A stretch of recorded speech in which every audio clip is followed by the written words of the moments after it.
Hello दोस्तों, welcome to government job mastery. दोस्तों, आज से हम बहुत ही अच्छी सीरीज़ की शुरुआत करने जा रहे हैं जो कि है आपके सीजीपीएससी के सी सेट में बहुत काम आएगा। मैंने देखा है दोस्तों, बहुत अच्छे अच्छे एस्पिरेंट्स होते हैं सीजीपीएससी वाले जो कि सी सेट के कारण रुक जाते हैं। और मैं बिल्कुल, मुझे जेन्युइनली उनके लिए बहुत बुरा लगता है कि यार आप इतनी अच्छी मेहनत कर रहे हो और सी सेट के कारण आप रुक जाओ। तो अगर आपने सी सेट की तैयारी नहीं करी है दोस्तों तो बिल्कुल मत घबराइए। मैं आप लोग के लिए बेस्ट सीरीज ला चुका हूँ और आपको बेस्ट तरीकों से सी सेट के क्वेश्चंस करना आपको मैं यहाँ सिखाऊंगा। अगर आपको मेरे बारे में नहीं पता है दोस्तों तो मैं आपको बता दूं, मैंने अपनी बीटेक एनआईटी रायपुर से करी है। फिर मैं अभी एमबीए आईआईएम रांची से कर रहा हूँ। मैंने बहुत सारी एग्जाम्स निकाली है, जैसे कि एसएससी सीजीएल, जिसमें मेरी एआईआर अराउंड 2400 थी और मुझे एसएससी सीजीएल से ऑडिटर की पोस्ट मिली थी। सेकंड, मैंने एसएससी सिलेक्शन पोस्ट भी निकाला है, आईबीएससीआईओ भी निकाला है। मुझे एसएससी सिलेक्शन पोस्ट से जेई की पोस्ट भी मिली है, जिसमें सिर्फ 2 पोस्ट थी। और मैंने आईबीएससीआईओ भी निकाला और फिर मैंने कैट निकाल के अभी मैं एमबीए कर रहा हूँ। तो दोस्तों, अगर आपने ये सीरीज़ को फॉलो कर लिया तो डेफिनेटली मैं गारंटी दे सकता हूँ आपको कि आपका सी सेट में जो दिक्कत आ रही है ना दोस्तों, जितने भी हिसाब से कोई भी दिक्कत है, कोई भी दुख दर्द परेशानी पीड़ा जो भी हो, सब वो इस वीडियो के अंत तक आपको समझ में भी आ जाएगा और आपकी ये पूरी लेक्चर सीरीज के बाद दूर हो जाएगा। तो ये आपका क्रैश कोर्स है और इसमें मैं पीवाईक्यू से क्वेश्चंस लूँगा और कुछ क्वेश्चंस और लूँगा। पीवाईक्यू से क्वेश्चन के थ्रू आपको बेस्ट ट्रिक के तरीके से मैं बताऊँगा कैसे हमें सीजीपीएस से निकालना है। ठीक है दोस्तों, चलिए चालू करते हैं हमारी ये सीरीज। ठीक है, तो चलिए दोस्तों, तो यहाँ पे जैसे कि आप देख पा रहे हो दोस्तों, पहला क्वेश्चन देखते हैं। ठीक है, दिख रहा है आपको अच्छे से? यदि x प्लस वाई का cube plus x minus y का whole cube equals to 3x plus a y into 3x² plus B x y plus c y square, ऐसा क्वेश्चन आ गया। बच्चा देख के तुरंत घबरा जाएगा। ठीक है, टेंशन मत लीजिए, आप मेरे साथ हो, मेरे स्टूडेंट्स हो, तो डेफिनेटली आपको घबराना नहीं है। तो क्या जानते हैं दोस्तों, आपको मैं एक बहुत अच्छा फॉर्मूला बता देता हूँ। ए प्लस बी का होल क्यूब अलजेब्रा का क्वेश्चन है। A cube plus B cube plus 3ab a plus b. ठीक है, ये पहला फॉर्मूला है। इससे मैं एक फॉर्मूला डिराइव कर देता हूँ ताकि आपको याद करना ना पड़े। मैं आपको डेरिवेशन भी बता देता हूँ कैसे आप डिराइव करोगे। ए प्लस बी का होल क्यूब ऐसे लिख दोगे, माइनस इस टर्म को इधर ले आओ left side, A plus B equal to A cube plus B cube. ठीक है, चलेगा। ए प्लस बी कॉमन निकाल लो, ए प्लस बी कॉमन निकाल लो, बचा क्या? ए प्लस बी का होल स्क्वायर, यहाँ पे 3ab है, माइनस 3ab बचा, equal to A cube plus B cube. ठीक है, चलेगा। आपको फॉर्मूला याद हो जाए इसलिए मैं आपको डेरिवेशन कर रहा हूँ ताकि आपको फॉर्मूला याद हो जाए। ए प्लस बी का होल स्क्वायर क्या होता है? A square plus b square plus 2ab minus 3ab equal to A cube plus B cube. ठीक है, ए प्लस बी बचा क्या? A square plus b square minus a b equals to A cube plus B cube. ये direct formula है but मैंने आपको proof करा दिया। प्रूफ मैंने आपको इसलिए कराया दोस्तों ताकि आपको ना कोई दिक्कत ना हो, दुख दर्द तकलीफ ना हो। अब ये आपको याद हो जाएगा। तो ये एक फॉर्मूला में याद करना है, ए प्लस बी का whole cube equal to A cube plus B cube plus 3ab a plus b. और सेकंड ये a cube plus B cube क्या होगा? A plus b a square plus b square minus a b. अब एक और formula है third वाला, यहाँ पे माइनस साइन लगा दूंगा मैं, ए क्यूब माइनस बी क्यूब। अब इस माइनस साइन से कुछ नहीं होगा, यहाँ पे ए प्लस बी था ना, यहाँ पे ए माइनस बी लिख दोगे आप। ठीक है, यहाँ पे सेम रहेगा ए स्क्वायर प्लस बी स्क्वायर, यहाँ पे माइनस ए बी था, यहाँ पे आप प्लस ए बी लिख दोगे, बाकी सारी चीज़ें सेम रहेगी। चलेगा, कोई दुख दर्द पीड़ा इसमें आई गेस नहीं होगी। तो 3 क्वेश्चंस 3 फॉर्मूला है, ये आपको याद रखने हैं दोस्तों। मैं आपको इसके लिए प्रूफ भी करा दिया ताकि आपको इजी पड़े। अब इस क्वेश्चन में आते हैं। क्वेश्चन नंबर 1 अब हम पढ़ते हैं। अब यहाँ पे बोल रहा है x प्लस वाई का whole cube plus 8x minus y का whole cube equals to 3x plus a y 3x square plus B x y plus c y square. ठीक है, चलेगा। अब ये हो गया x प्लस वाई का होल क्यूब प्लस 2 टाइम्स 2 का क्यूब x माइनस वाई का cube equals to 3x plus a y 3x² plus bxy plus cy²। ठीक है, ठीक है, चलेगा।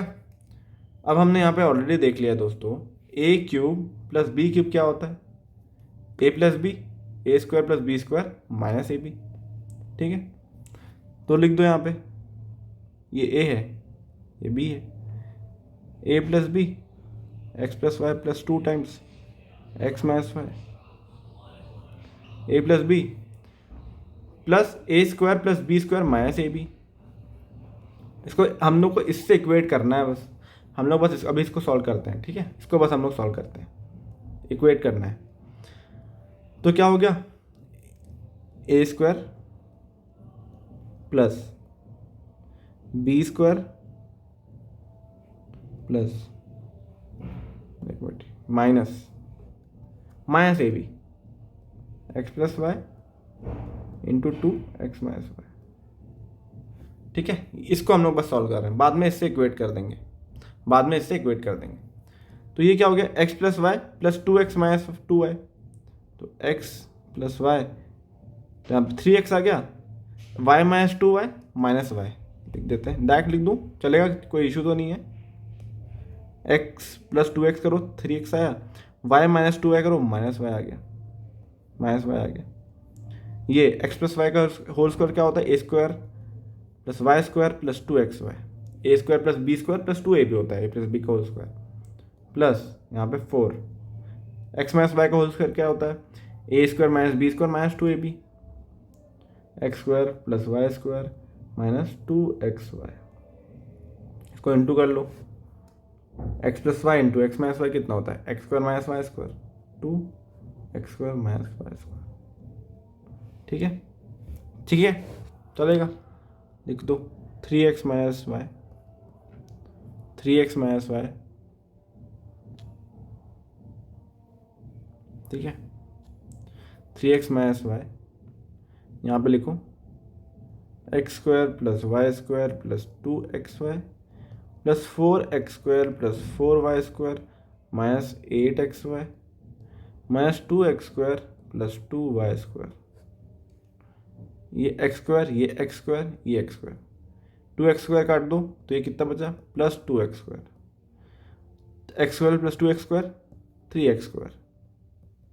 ठीक है, 3x² y² देखो, y² plus 4y² 5y² plus 2y² plus 7y²।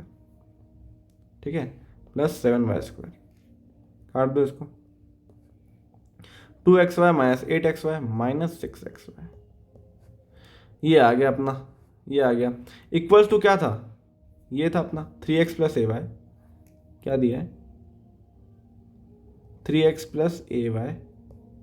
ठीक है, 3x² plus bxy plus cy²।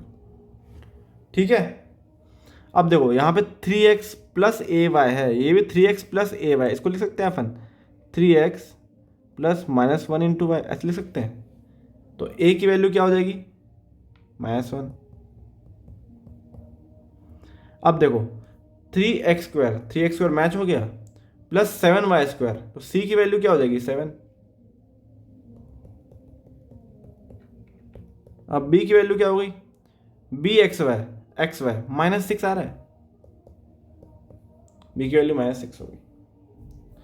अब सॉल्व कर लो, c माइनस a, c क्या था, c minus a plus b, c minus a minus of -1 plus -6, 7 plus 1 minus 6 equals to 2। Option number C चलेगा दोस्तों, option number C, option number C. ठीक है, question number 1 हो गया। क्वेश्चन नंबर 1 थोड़ा अच्छा था, बट मैंने आपको दोस्तों ये क्वेश्चन पहले इसलिए लिया क्योंकि ना ये आपको सी सेट का क्वेश्चन तो है ही, साथ में आपको यही समझाना था मुझे, ये बहुत इंपॉर्टेंट है और मैंने इसलिए आपको डिराइव करके बताया पूरा। ठीक है, बहुत अच्छे से, बहुत डीप में बताया आपको मैं क्वेश्चन। आई गेस आपको कुछ भी डाउट होगा तो प्लीज़ कमेंट सेक्शन में मेंशन करना, बट हाँ आप डेफिनेटली मेरे साथ अगर आप सी सेट करोगे तो डेफिनेटली आप पार कर लोगे। चलो सेकंड क्वेश्चन देखते हैं। सेकेंड क्वेश्चन देखते हैं। The curved surface area of a cylinder pillar CSA। देखो अब एक सिलेंडर है, कॉन्सेप्ट मैं बताऊंगा आपको यार अच्छे से, टेंशन मत लो कॉन्सेप्ट का। ये सिलेंडर है, इसकी हाइट अगर h है, रेडियस कितना है r, हाइट अगर इसकी h है, रेडियस है r, ठीक है। तो इसका कर्व्ड सरफेस एरिया मतलब वर्ग, एक बेलनाकार है स्तंभ का वक्रपृष्ठ तल 264 वर्ग मीटर है, ठीक है। कर्व सरफेस एरिया जो है वो है 264, ठीक है। कर्व सरफेस एरिया क्या होता है, ये जो दिख रहा है आपको कर्व, ऊपर के दोनों बेसेस के एरिया को हटा दो, बस जो हाइट वाला एरिया है वो कर्व सरफेस हो रहा है। तो इसका फॉर्मूला क्या होता है, फॉर्मूला क्या होता है 2πRh, 2πRh आपका होता है CSA। इसको बोलते हैं हम लोग वक्रपृष्ठ तल, वक्रपृष्ठ तल CSA, कर्व सरफेस एरिया। इसका आयतन वॉल्यूम दिया हुआ है, वॉल्यूम क्या होता है πr²h, πr²h ये होता है वॉल्यूम, ठीक है। तो इसका निकालना है उसके व्यास और ऊंचाई, डायमीटर और हाइट का रेशियो निकालना है। डायमीटर क्या होता है, व्यास मतलब क्या होता है 2 टाइम्स ऑफ रेडियस, निकालना हम लोग को डायमीटर अपॉन हाइट है, ऊंचाई का मतलब 2r/h, ये अपने को फाइंड आउट करना है, ठीक है। कोई दिक्कत है दोस्तों इसमें, इतना समझ में आ गया आपको, इतना समझ में आ गया ना, ठीक है। अब ये दो हम लोग को दे दिया है, क्वेश्चन 1 क्वेश्चन 2, ये दो चीज़ दिया हुआ है। तो इसमें एक चीज़ देखो दोस्तों, πRh, πr²h, एक r कट जाएगा और एक h कट जाएगा तो हमें रेडियस मिल जाएगी। मतलब अगर मैं दोनों को डिवाइड कर देता हूँ तो हमारा एक r कट जाएगा और एक r बच जाएगा, और h कट जाएगा तो हम डेफिनेटली r तो निकाल लेंगे। तो ऐसे कुछ नहीं कर ले, ऐसे ही करके देखते हैं एक बार, ठीक है। 924/264 equals to πr²h upon 2πRh, पाई काट दो, h काट दो, एक r काट दो, बचा r/2। क्या बच रहा है आपका r/2। अब इसको देखते हैं दोस्तों किससे किससे कटता है ये। आपको मैं बहुत बढ़िया ट्रिक बताऊंगा, एक चीज़ 11 का मल्टीपल, अगर आपको 11 का मल्टीपल देखना है तो आप कैसे देखेंगे, काटने का तरीका है तो खैर आप काट दो, बट मैं यहाँ पे इसलिए देख रहा हूँ 9 + 4 13, हर एक जो प्लेसेस होती है एक को छोड़ के आपको प्लस करना है, और जो इवन प्लेसेस है उससे माइनस कर देना है, ऑड प्लेसेस को प्लस करना है, हर एक इवन प्लेसेस को प्लस करना है और दोनों को माइनस करना है। अगर वो 0 या 11 होगा तो वो 11 का मल्टीपल हो जाएगा। जैसे 9 + 4 13, 13 - 2 11, तो ये 11 का मल्टीपल हो गया, है ना, हो गया कि नहीं हो गया, हो गया। 2 + 4 6, 6 - 6 0, ये भी 11 का मल्टीपल, मतलब 11 से कटेगा ये सब चीज़, तो काट दो 11 से। 11 8 ज़्यादा, आपको मैं सारे कॉन्सेप्ट यहाँ पर क्लियर कर रहा हूँ। काटने के लिए बंदा ऐसे ही काट देगा, बच्चा ऐसे ही काट देगा, लेकिन मैं आपको कॉन्सेप्ट क्लियर कर रहा हूँ ताकि आपको कैसे लिंक करते हैं हम लोग हर एक चैप्टर को वो समझ में आएगा, ठीक है। 88 हो गया, 84 से कटा, ये काटो, 2 × 22, 4 24, 8 + 4 12 होता है, 2 + 7 6 होता है, मतलब ये 3 से भी कट जाएगा, 3 से क्या 6 से भी कटेगा, 6 से काट दो, कितना कितना होता है बताओ आप, 14 होता है, 14, ये कितना होगा 6, ये 4 होगा, 6 से कटा है ना, ये 4 हो जाएगा। 7/2, तो 7/2 = r/2, तो r की वैल्यू आ गई अपनी 7। दोस्तों आपको r मिल गया है 7, r आपको 7 मिल गया है, ठीक है। अब निकालना क्या है दोस्तों, आपको h निकालना है, आपको h निकालना है, ठीक है। ऑप्शन सेटिस्फाई कर सकते हैं क्या, कर सकते हैं। तो ऊपर में हमारा न्यूमरेटर जो रहेगा वो 7 ही रहेगा, बट यहाँ डिनोमिनेटर में दोस्तों 3 और 6 आ रहा है, मतलब थोड़ा सा कंफ्यूज कर रहा है, मतलब हमें सॉल्व करना पड़ेगा। अगर यहाँ पे कुछ 7 का होता और यहाँ 7 नहीं होता तो हम एक बार मान लेता, बट अभी भी हमें रहना होगा। h निकालने के लिए क्या करना पड़ेगा, ये जो आर है ना, इन दोनों में से कोई भी इक्वेशन में रख दो, कोई भी इक्वेशन में रख दो। 264 में रख देते हैं, चलो 264 2 पाई आर एच। 264 पाई क्या होता है, 2 इंटू 22/7 इंटू आर क्या है 7 इंटू एच। निकाल दो। 22 से तो आप तो काट ही दोगे, अब 11 से कटा था, 11 से कटा था, 11 2 था 22, 24, 11 2 था, ठीक है, 4 से काट दो 6 बचा, 6 इक्वल टू एच आ गया। आर की वैल्यू 7 है, एच की वैल्यू 6 है। आर अपने को आर बैच निकालना है कि 2 आर बैच निकालना है, अपने को 2 आर बैच निकालना है ना। डायमीटर पूछा है, व्यास पूछा है, 2 आर बैच निकालना है। व्यास क्या है, 2 इंटू 7/6, 7/3, ऑप्शन नंबर बी। चलेगा दोस्तों, मज़ा आया, मज़ा आया, कैसा लगा आपको, मज़ा आया कि नहीं आया? अगर दोस्तों यहाँ पे अगर रेडियस होता ना, r/h होता, तो हम लोग जाते हैं 7/6 में, ठीक है, तब हम लोग 7/6 में जाते हैं। पर डायमीटर पूछा है, व्यास पूछा है, करके हम लोग 7/3 में जाएंगे। क्वेश्चन नंबर 3, एक ट्रायंगल है, ठीक है, ट्रायंगल ABC में एंगल A जो है वो 48 डिग्री है, ठीक है। यदि एंगल B और एंगल C के द्विभाजक I पर मिलते हैं, द्विभाजक एंगल बाइसेक्टर, एंगल B और एंगल C के एंगल बाइसेक्टर द्विभाजक I पे मिलते हैं, find the measure of angle B/C। इसका माप निकालना है एंगल BIC का। तो भाई इसका एक डायरेक्ट फॉर्मूला होता है, इसका एक डायरेक्ट फॉर्मूला होता है। जो एंगल I होता है ना दोस्तों, अगर द्विभाजक दो एंगल्स के यहाँ मिलते हैं, ठीक है, इसका डायरेक्ट फॉर्मूला होता है 90 + a/2 होता है। ये 90 + a/2 होता है, ठीक है, 90 + a/2 होता है 90।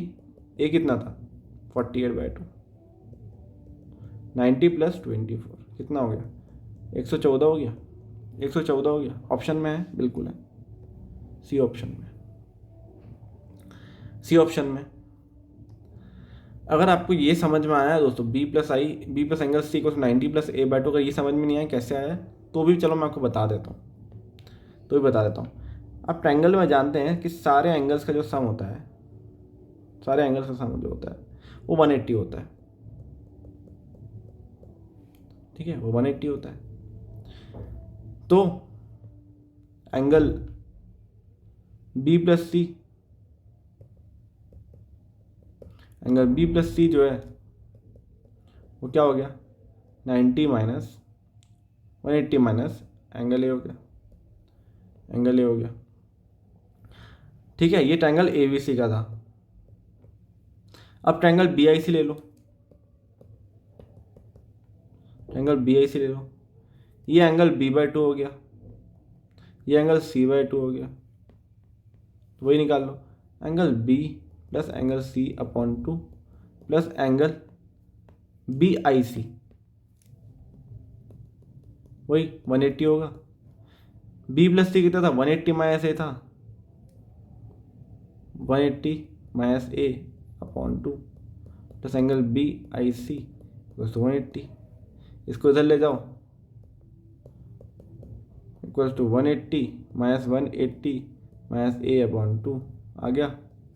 एंगल BIC 90 - A/2, ठीक है। प्रूफ हो गया दोस्तों, प्रूफ भी बता दिया, 90 + A/2, यहाँ माइनस माइनस साइन प्लस हो जाएगा, तो उसका मैं आपको प्रूफ भी बता दिया, ठीक है। बट ये आपको याद रखना है, चलेगा। आपको मैं एकदम पूरा बेसिक से पढ़ा रहा हूँ, प्लीज़ इस लेक्चर सीरीज को ध्यान से देखना, बहुत इंपॉर्टेंट है आपकी, ठीक है। क्वेश्चन 4 देखते हैं आप। हरि और मोहन एक काम क्रमशः 20 और 25 दिनों में कर सकते हैं। एक साथ 10 दिनों तक काम कर सकते हैं। के बाद उन्होंने बीमार होने के कारण काम छोड़ दिया। एक साथ 10 दिनों तक काम किया उसने और बीमार होने के कारण काम उन्होंने छोड़ दिया। और शाम ने बाकी काम 3 दिनों में ख़त्म किया। शाम को अकेले पूरा काम करने में कितना टाइम लगेगा, कितना समय लगेगा? तो भाई देखो, हरी मोहन कितने दिन में काम कर सकते हैं? 20 दिन और 25 दिन में। 20 और 25 दिन में काम कर सकते हैं। अब कुछ मत करो दोस्तों, इनका ना एलसीएम निकाल लो पहले। एलसीएम 20 और 25 का कितना होगा? 100 आएगा। अब मैं कैसे निकाला ये होता है 5 इंटू 4, ये होता है 5 इंटू 5। एक कॉमन 5 है, एक कॉमन 5 है, बाकी दो अलग अलग। 5 इंटू 4 इंटू 5 आपका एलसीएम हो गया, जो कि 100 होता है। अब ये 20 दिन में काम करता है, ये 25 दिन में काम करता है। टोटल कितना काम है आपका? 100 काम है। टोटल काम कितना है? 100 काम है। 20 दिन में काम करता है तो एक दिन में कितना काम कर रहा होगा? 5। ये 5 इंटू 20 कितना होता है? 100 हो जाएगा। ये 25 दिन में काम करता है तो एक दिन में कितना काम कर रहा होगा? 4 काम कर रहा होगा, 4 यूनिट का काम कर रहा होगा। तो 25 इंटू 4 कितना हो जाएगा? 100 हो जाएगा। समझ गए? तो हरी 5 यूनिट का काम करता है और मोहन एक दिन में 4 यूनिट का काम करता है। ठीक है, चलेगा।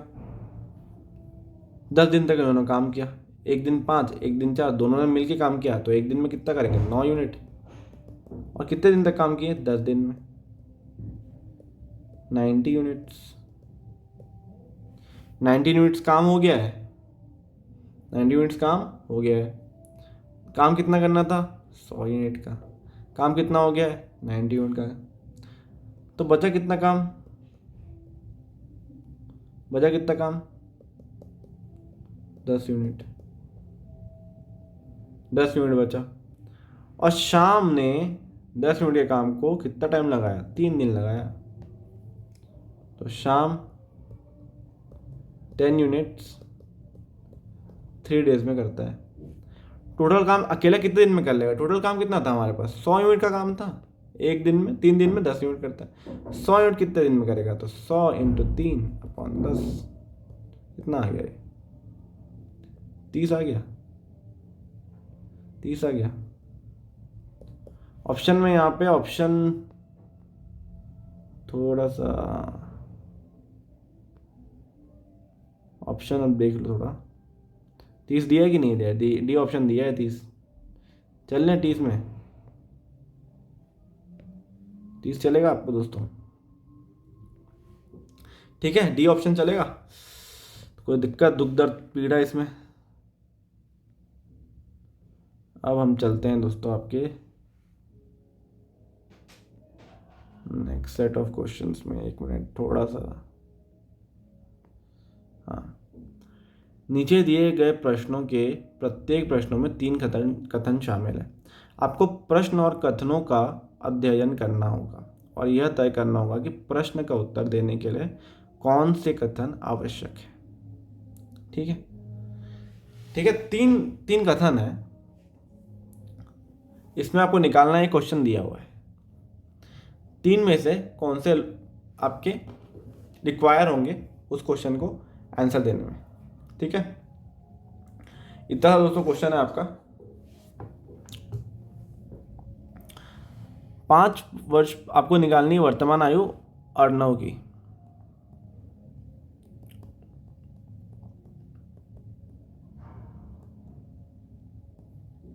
ये निकालना है आपको। ठीक है, 5 वर्ष पूर्व अर्णव की उम्र उसके बेटे के उस समय की उम्र से दुगनी थी।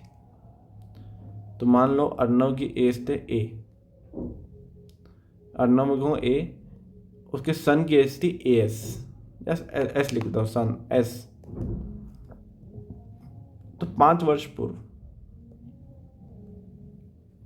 पूर्व जो इसकी उम्र थी,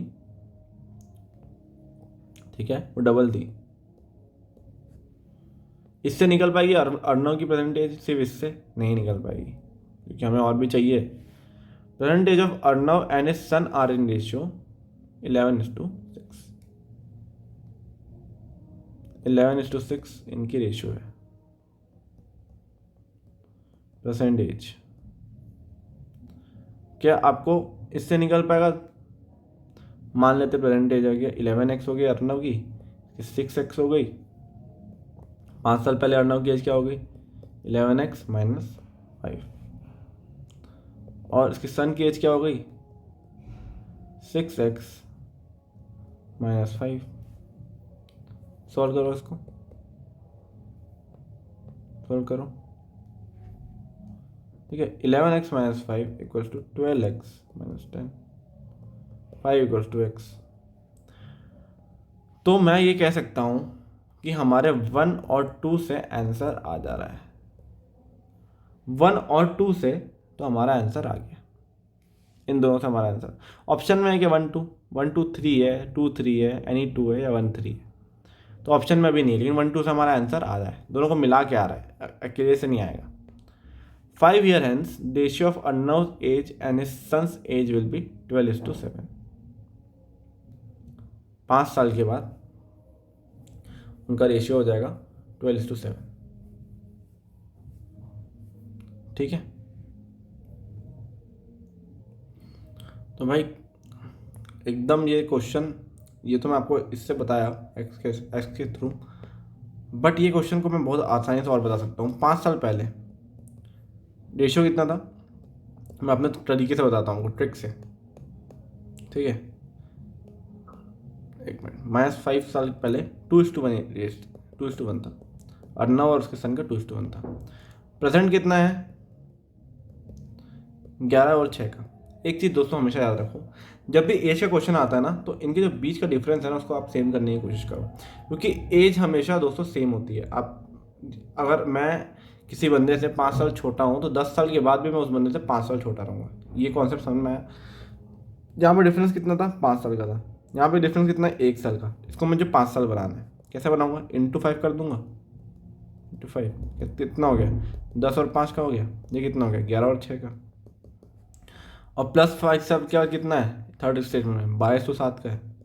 2207 सब में डिफरेंस कितना आ रहा है? 5 5 5। और ये 5 साल में दोस्तों, हर एक 5 साल में सिर्फ एक हमारा बढ़ता है, 10 से 11 होता है। इसकी वैल्यू कितनी है? 1 की वैल्यू 5 है। 1 की वैल्यू 5 है, तो 10 की वैल्यू कितनी होगी? 10 की वैल्यू कितनी होगी? 50। 10 की वैल्यू कितनी होगी? 50। आपको प्रेजेंटेज निकालनी है। ये 11 है प्रेजेंटेज, 11 की वैल्यू कितनी होगी? 55। 11 की वैल्यू होगी 55। मतलब अगर मुझे कोई भी स्टेटमेंट मिल जाए, कोई भी 2 स्टेटमेंट मिल जाए, तो मैं एज निकाल लूँगा 1 2 या 2 3 या 1 3 से। तो एनी ऑफ द 2 स्टेटमेंट, तीनों में से कोई 2 स्टेटमेंट है। Option number C. ठीक है, इजी है। अब इसमें निकालना है दोस्तों आपको, what is the speed of current. Speed of current निकालना है आपको। स्पीड ऑफ बोट दिया हुआ है 8। ठीक है, स्टिल वाटर में। इससे आपको स्पीड ऑफ करंट निकलेगा क्या? नहीं। तो पहला तो अभी काफ़ी नहीं है। Boat turns at speed of 11 kilometre की रफ्तार में बहती है जब दिशा बहाव में, नाव बहाव की दिशा में रफ्तार से दौड़ती है। तो ऐसे डाउन स्ट्रीम, इसको हमने बोट ही लिख दे रहे हैं डायरेक्ट। एक मिनट,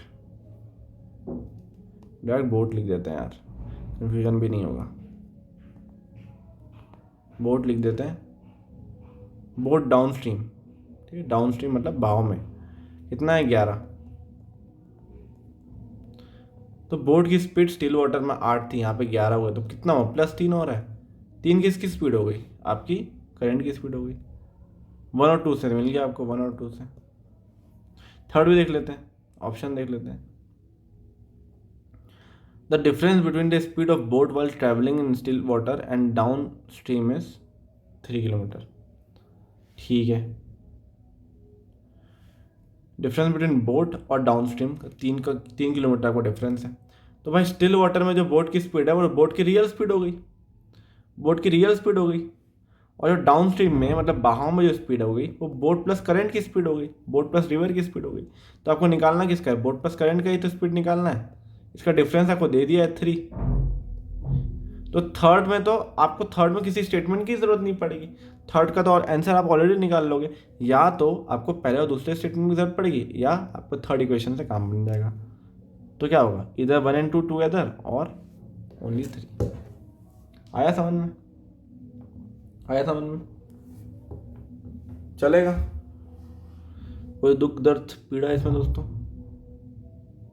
आसान था। Question number 7, the number of students specialising, यहाँ लिख देते हैं ई में विशेषज्ञता प्राप्त छात्रों की संख्या सी से विशेषज्ञता प्राप्त छात्रों से कितनी प्रतिशत अधिक होगी। इसमें कुछ नहीं करना है, ये तो बहुत आसान क्वेश्चन है यार। पाई चार्ट के क्वेश्चन बड़े आसान होते हैं। ठीक है, निकालना है ई कितना ज़्यादा होगा सी से, परसेंट इन परसेंटेज। ई का कितना था, 97.2 था। और सी कितना है दोस्तों, इसमें 2100 को देखने की ज़रूरत भी नहीं, 2100 को आपको देखने की ज़रूरत नहीं। सी कितना था, 72 था। 97.2 72 से कितना ज़्यादा ये निकालना है। कितना ज़्यादा है 72, मतलब कितना होता है 82 92 25.2 25.2 25.2 अपॉन 72 इंटू 100। ठीक है, ये निकालना है आपको। अब इसको काटो, काट देते हैं। 18 कटेगा क्या, देखते हैं इसको। इसको हमने पहले लिख देते हैं 252 अपॉन 720 इंटू 100। एक टेंशन से काट दो। अब 18 से काट के देखते हैं, 1,18, फिर आ रहा है 18 72 14। ठीक है, 18 से कट रहा है 4 7 2 5 35 आ गया। 35 है आंसर, बिल्कुल है बी। ठीक है, 2100 की जरूरत पड़ी नहीं हमें इसमें। क्वेश्चन 8 देखते हैं।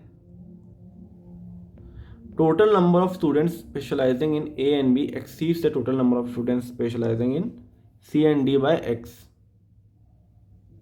ए और बी में विशेषज्ञता प्राप्त छात्रों की संख्या सी और डी में विशेषज्ञता प्राप्त छात्रों से एक्स ज़्यादा है। ठीक है, अब ए और बी को प्लस कर लो आप। कितना हुआ 61.2 75.6 8 6 7 6 13। ठीक है, a plus b, c plus d निकाल लो, सी प्लस डी निकाल लो। कितना ज़्यादा है, सी प्लस डी निकाल लो आप। सी प्लस डी कितना है 60 72 54 126 126। डिफरेंस कितना आ गया दोनों में 10.8 10.8 का डिफरेंस आ गया। अब दोस्तों कितने स्टूडेंट हैं टोटल, 21। 10.8 है बस, कितना ज़्यादा है 10.8 डिग्री। 360 डिग्री में पूरा आपका सर्कल कंप्लीट होता है। हमने कवर कितना किया है, करना है 10.8 डिग्री। तो क्या करोगे 10.8 अपॉन 360। ठीक है, 10.8 अपॉन 360। अब दोस्तों वापस से वैसे करो, 2100 का 100 हटा दो, 210 इंटू 108 बाय 360, ये हटा दो। 36 कितना, 3 बार करोगे, 3 बार करो कितना आया 63।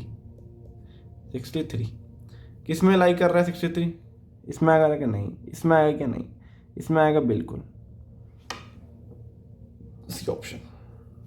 ठीक है, ठीक है दोस्तों, चलेगा। दोस्तों ये आई होप आपको ये सीरीज़ पसंद आ रही होगी। तो आप एक बार कमेंट सेक्शन में ज़रूर बताइएगा कि आपको मेरे पढ़ाने का तरीका कैसा लग रहा है। और आपको जो डाउट होगा तो आप प्लीज़ ज़रूर मुझे बताइए, क्योंकि हम इस सीरीज़ को तभी आगे बढ़ाएंगे जब आपको ये अच्छा लग रहा होगा, अगर आपको ये तरीका पसंद आ रहा होगा और आप अगर देखना चाहोगे तो। ठीक है दोस्तों। तो एक बार प्लीज़ कमेंट सेक्शन में बताना दोस्तों कैसा लग रहा है आपको ये सीरीज़, तो उस हिसाब से मैं आपके लिए और वीडियोस अच्छे से लाऊंगा। ठीक है, चलिए दोस्तों, आज के लिए हम यहीं पर इसे एंड करते हैं। Thank you. और दोस्तों चैनल को लाइक कीजिए, सब्सक्राइब कीजिए और शेयर कीजिए अपने दोस्तों के साथ। और सी सेट जरूर निकलेगा, सी सेट जरूर निकलेगा, ये मेरा वादा है आपसे। चलिए दोस्तों, बाय बाय, गुड नाइट।